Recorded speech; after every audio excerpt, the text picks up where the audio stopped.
and happy Tuesday.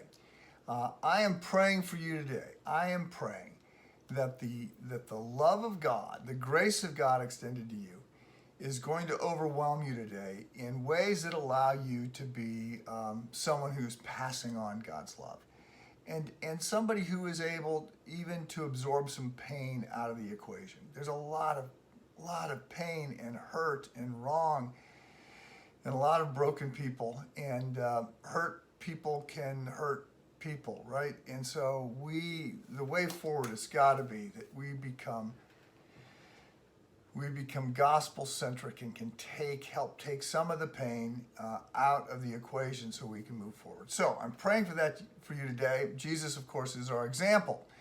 We're moving into chapter 3. Yesterday I was reviewing chapter 2, and it's about the incarnation, and there's also some talked about the death of Christ and how we think about death, and I continue to harp on this idea that eternity changes everything. So today we move on into chapter 3, and there's a sense in which chapter 1 is, all of Hebrews is saying Jesus is better than anyone else, and there's a sense if somebody gets singled out in chapter 1, it would be Jesus is better than the prophets. Chapter 2, it's Jesus is better than the angels. Chapter 3, it becomes Jesus is better than Moses or the law, the old covenant. And today we start to get into that. I want to read verse 1 of chapter 3. Therefore, holy brothers and sisters, partakers of a heavenly calling, consider Jesus, or focus on Jesus, the apostle and high priest of our faith. So a few things here. So we get called holy, and that's not because we're morally pure. As you know, you're not, nor am I. We are broken, we are sinful, we continue to struggle on this side of the grave. But the righteousness of Christ has been credited to our account. We have been declared righteous because of what Jesus has done.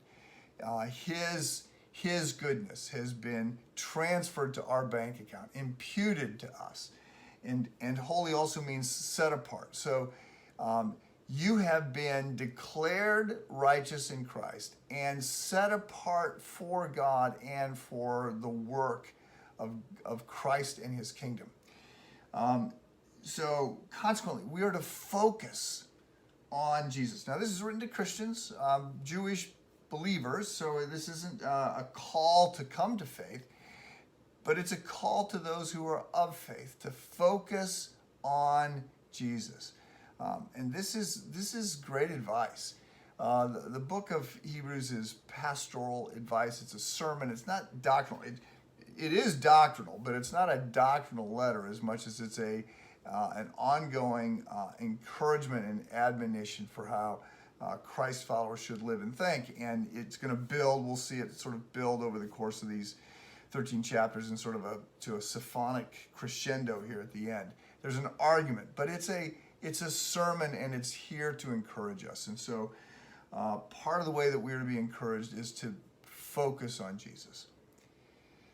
When I golfed, not very well, but when I golfed, I learned that you had to have a key swing thought. You couldn't think of everything, right? You couldn't think, okay, I'm going to now think about the backswing, and then I'm going to think about my grip, and I'm going to think about transferring weight and my, rotating my hips and rotating my shoulders and my wrists coming through. I mean, you can't keep all that stuff straight. So there had to be a key swing thought.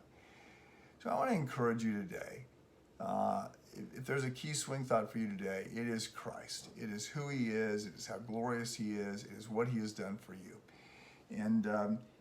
And he is, by the way, it says here, apostle. He is an apostle. Now, when we think of the apostles, we probably only think of the disciples, Peter, James, John, Matthew.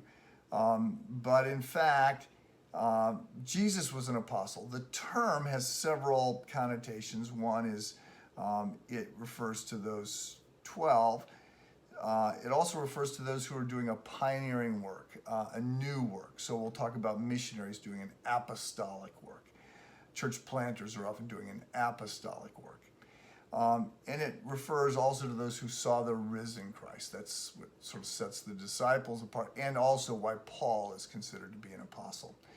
But Jesus is an apostle. He was doing a pioneering work for us. But he's not just an apostle, he's also our high priest. So a priest is somebody who intercedes for us to God. A prophet is somebody who speaks for God to us. A priest is somebody who speaks for us to God.